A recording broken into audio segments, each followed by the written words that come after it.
Hi everyone, thanks for stopping by. Today's video focuses on the most undervalued red wine regions. It's a video you do not want to miss. And if you love finding great value in wine, this is absolutely the place to be. Now, I recently did some back of the envelope math, and I figured an average year I taste something around 3,500 wines. That may sound like a lot, and well, it is a lot. But I would say about a third of that is at a handful of trade shows and at some competitions that I judge in. The rest of these are done separately for these videos, for work, for a number of other reasons. But I tend to taste very broadly. I tend to take a lot of notes when I taste wine. I couldn't tell you what I had for breakfast today, but I can tell you about the wines that I tasted last month, several months ago, even wines that I've had years ago. So the list that I'm going to provide are my most undervalued red wine regions in the world. How did I come up with this list? There are 4 criteria that I used. First on the list is this a wine that I've drank more than one time over the course of a year? That rarely happens for me, and if I do go back to a wine, again, it's because there's something really compelling there that draws me back. 2, does the wine have a sense of place? Now for me, this one is absolutely vital. I want wines that have authenticity, those wines that are artisanal, they have character that tie back to a specific place. These are not wines built for a score. They're not clown shoe big, being overly extracted, overly oaked, overly alcoholic, overly everything. You will find none of those on this list. 3, how does the wine stack up in terms of value? Look, it's very easy to throw a lot of money at wine. We all know that. But there's also a lot of incredible values out there. And what this list captures are those that can stack up to wines that are 2, 3, 4 times the price or even more. And lastly, number 4, are the wines coming from regions that are large enough so there's a reasonable chance that you can actually go out and find them? Now, finding wines from the regions that will be included in this video is one thing. Finding the exact same wines is going to be completely different. Therefore, down in the description, I'm going to list a lot of other alternatives that can be found from each of the individual regions. In no particular order, the top 3 are as follows. The first region is Mendoza, Argentina, specifically for Cabernet Franc. The example that I have is the Zaha Toco Vineyard from the Uco Valley in Mendoza. This is the 2017 vintage. The 2018 is what's on the market now. I've had that one. They're actually very close to one another. So if you can find either one, they're going to be quite comparable. But with Argentina, most people think of Argentina and you think Malbec. It's built a long history. Its whole reputation is built on Malbec. But Cabernet Franc has been something that's been lurking a bit in the shadows for years. The plantings continue to increase. The price of Cabernet Franc as just raw fruit from the growers is at an all-time high. The demand is very strong for these wines. The style has changed radically. I remember back maybe 8 or 10 years ago trying some Cab Franc from Argentina, and I hated the wines. They were green, lean, nasty. They had all that pyrazine, capsicum, green pepper sort of character. They were dominated by that, and I found them really off-putting. The examples that you find out there now are much weightier, much lusher, much riper. The finish is much longer, which is always going to be an issue with Cabernet Franc. The thinner, more poorer versions of Cab Franc tend to be very short on the back palate. With this particular wine, you can see that the color is quite deep. There's good density to it. In terms of aromatics, it's ripe, rich, it's very pronounced. It does have a little bit of that bell pepper note, but it's more of a complementary element versus a dominating character. On the palate, the wines just have wonderful density. If you compare this wine to a couple of other well-known Cabernet Francs from around the world, like Chinon, for instance, from the Loire, this is a very different style. This has much more weight. This also has some oak to it, which many Cab Francs from Argentina will have. And if you compare this wine to those from the right bank in Bordeaux, some of the Cabernet Franc dominated Saint-Emilions, for instance, this is a bit more lush. It's broader on the palate. It's got a bit more of a weightier, richer character to it and a bit softer on the palate as well. Now within Argentina, for Malbec and for most anything, altitude means the whole story. If you're at the lower altitude in the Andes, generally you're going to find wines that are going to be broader, a little lusher in character. As you move up to higher altitude, which is what this is, you tend to get wines that have a bit more of a nuanced character. They're not quite as fruit forward. Oftentimes they'll have a bit of minerality to them, and that's exactly what this wine has. As a bit of a side note, it's worth mentioning that the upcoming harvest in Argentina, the 2023 harvest that is going to be severely affected in terms of volume. In November of 2022, Mendoza was hit with some very heavy frost. It's cut the volumes way back. So the vintage is going to be small for 2023. What that means is demand being very strong for Cab Franc and for a lot of other Argentina wines, prices are generally going to be going up. This is the time to find the value within Mendoza Cab Franc. And in terms of price point, expect to be in that 20 to 25 US dollar range for the better versions of Mendoza Cabernet Franc. These are, in many cases, going to be the wines that show a lot of expressive character, a true sense of place. And in terms of value for the money, these are just tremendous wines.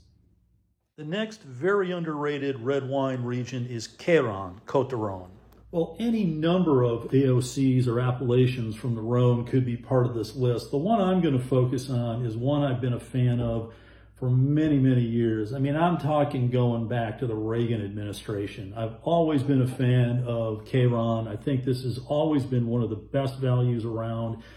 In 2016, it actually was elevated to its own AOC. So it was a testament to all the years of really overachieving for what this wine was thought to be. Now, what I also like about this region is about a quarter of the growers are certified organic. There's a lot of other growers there that also practice organic but are not certified as such. Now, for any of you that remember back in the days when Emeril Lagasse was all over on TV, he always talked about Cajun cuisine and the Holy Trinity, bell pepper, onion, and celery. It's a little bit like what you find in the Southern Rhone. The Holy Trinity there is Grenache, Syrah, and Mourvedre.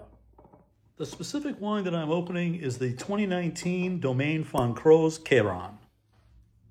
This one's a bit of a deviation on the traditional Holy Trinity for the Southern Rhone. This one is actually made from 50% Grenache, 25% Mourvedre, and 25% Carignan. Carignan in particular in Queyron can be phenomenal. There's a lot of very old vine Carignan that was maintained there. It gives the wine a lot of spice. It has this rustic character that I absolutely love. This is a wine I've drank a few times over the last year or so, and I just do not get tired of it. In terms of aromatics, it has that savory spice note. It smells a bit like black olive. You get that cracked pepper character to it. Good weight on the palate. It's dense, it's weighty, front, mid, back palate, it's all there. It's very, very complete. There's a bit of tannin there. This wine has a touch of astringency to it. I think this is a wine that can easily keep 6 to 8 years, no problem at all. In terms of value, it is phenomenal. Most of the wines from Queyron you can find are going to be in that $20, $25 range. These are from the better Domaine bottlings. There's a lot of them out there. I'll post them down in the description. Absolutely search these out. Queyron is not one of the better known. Sometimes you'll see Vauqueyras, Gigondas, Rasteau. Those may be a little bit more common in the market. Certainly at the top end, Châteauneuf-du-Pape. But in terms of value for the money, Queyron Côte d'Aron is sensational. Love it. Absolutely search this out as well. The next region for fantastic value is Ribera del Duero. This region from north-central Spain may come as a bit of a surprise to some because, yeah, there are some extremely expensive Ribera del Duero. That said, there's also a tremendous range of value as well. When I was last in Spain in late 2022, I spent some time in Madrid, and there I went into a local wine shop. Fantastic place, had a good conversation with the guy who owned the store, who lived in Madrid his entire life. He told me something that I did not know about Ribera del Duero. He said, when you go out in the restaurants in Madrid, take a look at what's on the table. You will find more Ribera del Duero on tables than anything else. I thought it was going to be Rioja, but he was absolutely right. Ribera was everywhere. Now, Ribera del Duero can be made from a number of different grape varieties. The primary player there is Tempranillo. Locally, it's known as Tinto Fino. There's also some grape varieties that are brought in from Bordeaux. You find Cabernet Sauvignon, Merlot, and Malbec. Typically, I'm not a fan of when Bordeaux grape varieties come to other places in Europe and they're blended with local indigenous grape varieties. In many cases, I think it just obliterates the style of the wines. But in Ribera del Duero, it does seem to work well. Some of the wines will also have a bit of Garnacha in them as well. So with the example that I have here, this is a bottle of Teofillo Reyes. This is 100% Tempranillo. I've had this wine open for a couple of hours now, and it's just developing beautifully. It's a 2020 vintage, so it's very, very new. You can see that the color is very deep. It extends right to the rim of the glass. The aromatics, it was quite closed when it first opened it, but now it's really blooming. And it has this dry rose petal characteristic to it. There's a bit of a smoky, spicy character to it. There's good density. It's really a very pronounced aroma. On the palate, it's round, weighty. Again, it ticks all the boxes from the front, mid, and back palate. There is some tannin there. I think this wine definitely is going to have some longevity to it. 5-6 years, I see no problem at all. But the wine is just rock solid from start to finish. Within this area, there are a lot of producers who produce fantastic wines in that $20, $25 range. And again, I'm talking US dollars. That's where this one would fall as well. Now, there's also a hierarchy within Ribera del Duero in terms of how long the wine has been aged in bottle and oak prior to release. Crianza to Reserva to Gran Reserva with an ascending level of time in bottle and time in oak. For me, I'm mostly a fan of the Crianza and Reserva. The Gran Reserva, in many cases, I find the wines are just too much time in oak. Oftentimes, what they'll do is dry out the fruit character, and I just don't find those wines quite as appealing. I like the wines that have a little more freshness, a little more bright character, so I usually opt for either Crianza or Reserva. I could have easily added several more to this list. There's fantastic wines coming from Hotel Requena in Spain, Apulia in the southern part of Italy. There's areas in Bordeaux that are just making fantastic wines for great value. Australia is coming on with some sensational wines. Washington State's another place. So maybe if there's interest, I can do another video on this at a future date. As is the case on YouTube, you can find similar information from a lot of different sources. What I'm trying to provide on this channel is not only the things that you would expect to hear, but maybe something a little bit beyond. If I can provide some perspective that makes you think about something in a new way, or perhaps inspire you to try some new wine, I think that's a big win. If you're watching the videos and you're enjoying them and you haven't subscribed, please do consider doing so, as it very much does help to drive this channel. If there's a wine region that you feel brings fantastic value in reds, I'd love to hear from you. Post it down in the comment section below. I try to follow up on every one of the posts. Also, I hope you're drinking something fantastic tonight. Until next time, I'll be somewhere out in the wine world. Cheers.